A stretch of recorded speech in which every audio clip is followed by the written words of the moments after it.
जय माता दी। आज हम दिल्ली के कालकाजी मंदिर में मौजूद हैं। यहाँ पर सुरेंद्र नाथ अवधूत जी से आपको मुलाकात कराते हैं और जानते हैं कैसे आज यहाँ की भव्य आयोजन हो रखा है कालकाजी मंदिर का और कैसी तैयारियां हैं कालकाजी मंदिर में। आइए स्वागत करते हैं मिलके सुरेंद्र नाथ अवधूत जी का। बहुत बहुत स्वागत है सर BBC 24/7 BBC 24/7 हिंदी के सभी दर्शकों का हार्दिक अभिनंदन जी। आज आद्यशक्ति ब्रह्मा भगवती के दरबार में भक्तों की काफ़ी भारी भीड़ जुटी है, क्योंकि आज सप्तम नवरात्र के दिन भगवती कालरात्रि की पूजा अर्चना की जाती है। और भगवती कालरात्रि जो है माँ कालिका का ही एक स्वरूप है। तो गधे पर सवार जो कि 4 भुजाएँ हैं, जिसमें वो वर और अभय प्रदान करते हुए एक हाथ में खड़ग और वज्र धारण किए हुए हैं। गधे पर उनकी सवारी है, जिसका सांकेतिक अर्थ है वो अज्ञान के ऊपर जो है तो सवारी करते हैं। अज्ञान को दूर करके ज्ञान का आलोक जो साधक के जीवन में फैलाते हैं। उन्होंने कंटकों के आभूषण धारण किए हुए हैं, जिसका अर्थ है कि वो साधक के मार्ग में आने वाले जितने कंटक यानी अब बाधाएँ हैं उन सबको वो दूर करती हैं और साधक को सामान्य सफलता प्रदान करती है। वहीं भगवती कालरात्रि विशेष रूप से अपने शत्रुओं पर विजय दिलाने वाली और मुकदमे में जय दिलाने वाली है। उनका ध्यान करते हुए ध्यायकालीन महामाया क्लेताम बहुरूपी चतुर्भुजाम लल दिव्याम पूर्णचंद्रभानम नीलोत्कंदम दक्षिणम शत्रु संग विदारणम नरमुंडम तथा खड़गम कमलम वर्गम तथा विभ्राना रत्वनाम नमस्कारी घोरूपी अट्टाढास देवताम सर्वदा च दिगंबराम शबाशन स्थान देवी मनवाला विष्टाम। भगवती कालरात्रि माँ कालिका का ही एक स्वरूप है। इसलिए जो दुर्गा सप्तशती का जो प्रथम अध्याय है, जिसको रात्रि सूक्त के नाम से जानते हैं, ब्रह्मा जी ने विष्णु जी को योग माया के प्रभाव से दूर करने के लिए जो है भगवती को जो है रात्रि सूक्त के रूप में जो उपासना की थी। उनका ये उपासना करने का विश्वेश्वरी जगत धात्री विष्णु संगारकार में निद्राम भगवती विष्णु वर्तमान तैश्वर्वतम स्वातम स्वातम संस्कार स्वरात्रि। इस रात्रि सूक्त का पाठ करने से भगवती कालरात्रि प्रसन्न होती हैं और शत्रुओं पर विजय दिलाती हैं और माया के प्रभाव को दूर करती हैं जी। इसको बंद करने से पहले आप सुरेंद्र नाथ अवधूत जी, आपने बड़ी अच्छे से यहाँ की खूबसूरती के बारे में बताया। सभी माताओं के जो है रूप उनको बड़े अच्छे से डिफाइन कर दिया है। अभी मैं आपसे जानना चाहूँगी कि शारदीय नवरात्र में ऐसी क्या खासियत है जो कि श्रद्धालुओं की भीड़ जो है इतनी उत्पन्न हो जाती है मंदिरों में? साधारणतः लोग 2 नवरात्र के बारे में जानकारी रखते हैं जी। मतलब आश्विन मास यानी जिनको शारदीय नवरात्र बोलते हैं जी, और चैत्र मास जिनको जो है वासंतिक नवरात्र बोलते हैं जी। उसके अलावा साल में 2 नवरात्र और आते हैं, यह माघ मास और आषाढ़ मास में। ये चारों ही समय जो है ऋतुओं का संक्रमण काल है जी। ऋषियों ने इस काल को ये यमदशा काल की संज्ञा दी है, जिस समय नाना प्रकार की व्याधियों के उत्पन्न होने का भय बना रहता है। ऐसे में उपवास रखते हुए संयमित आहार विहार करने से शरीर को एक नई ऊर्जा प्राप्त होती है, इसलिए भी इसको शक्ति की उपासना का पर्व कहा जाता है।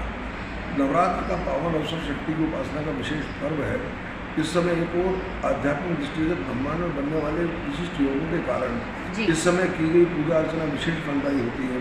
वहीं आयुर्वेद के मतानुसार भी ये संयमित पूरक आहार विहार लेने से और उपवास रखने से शरीर को एक नई ऊर्जा मिलती है और इसलिए उसको शक्ति की उपासना करना है जी।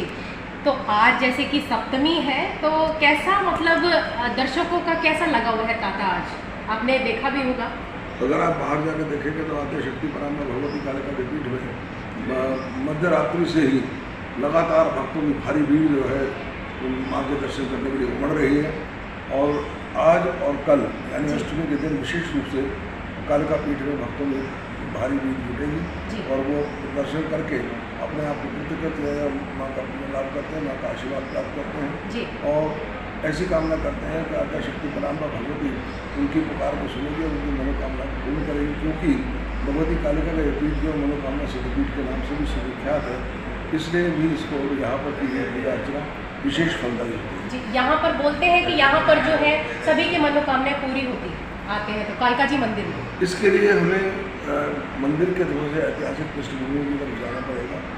जिस समय महापराक्रमी असुरों ने क्षेत्र में रहने वाले देवताओं को सताया तो सभी देवताओं ने जगन नियंता ब्रह्मा जी की सलाह पर मिलकर यहाँ इस सूर्यकूट नामक पर्वत पर भक्तिपूर्वक भगवती की पूजा अर्चना की, जिससे प्रसन्न होकर माँ कौशिकी का अवतरण हुआ। माँ कौशिकी ने अनेकों महापराक्रमी असुरों को मार गिराया, लेकिन रक्तबीज का वध न कर सकी। लेकिन तब उन्होंने माँ काली ने माँ पार्वती ने अपने घुट्टी से भद्रकाली को प्रकट किया और उन्हें योगिनी और भैरवों से उनका शीश खंडित करके समूचा रक्त पान कर लिया, जिससे रक्तबीज का वध हो सका। उसके बाद देवताओं ने भावपूर्ण तरीके से भगवती की स्तुति की, जिससे प्रसन्न होकर भगवती ने वरदान दिया कि आज के बाद जो भी मेरी पूजा अर्चना भक्तिपूर्वक यहाँ करेगा उसकी समस्त मनोकामनाएं पूर्ण हुई। तभी से ये मनोकामना सिद्धिपीठ के नाम से सुविख्यात हुआ। जी सुरेंद्र जी, मैं अब यहाँ की खूबसूरती पे आती हूँ थोड़ा सा। जो इतने अच्छे पुष्पों का जो है यहाँ पर आ रही है हम लोग को सुगंध, तो वो कहाँ से आते हैं यहाँ पर खूबसूरती को और बढ़ाने के लिए? पुष्पों की बात करेंगे और थोड़े डेकोरेशंस के बारे में बात करेंगे।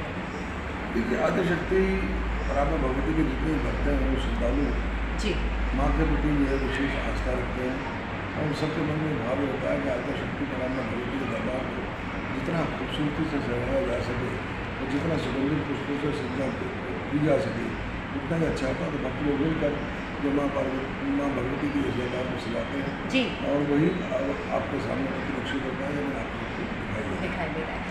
तो अभी मैं आपसे यहाँ पे जो है आयोजन में जो है पूरा देख रेख कर रहे हैं, बाहर जो हमारे मार्शल लगे हुए हैं सिक्योरिटी के तौर पर, तो उनके बारे में क्या कुछ कहना है? वो अच्छे से कर रहे हैं अपना कार्य, निगरानी में है सब कुछ?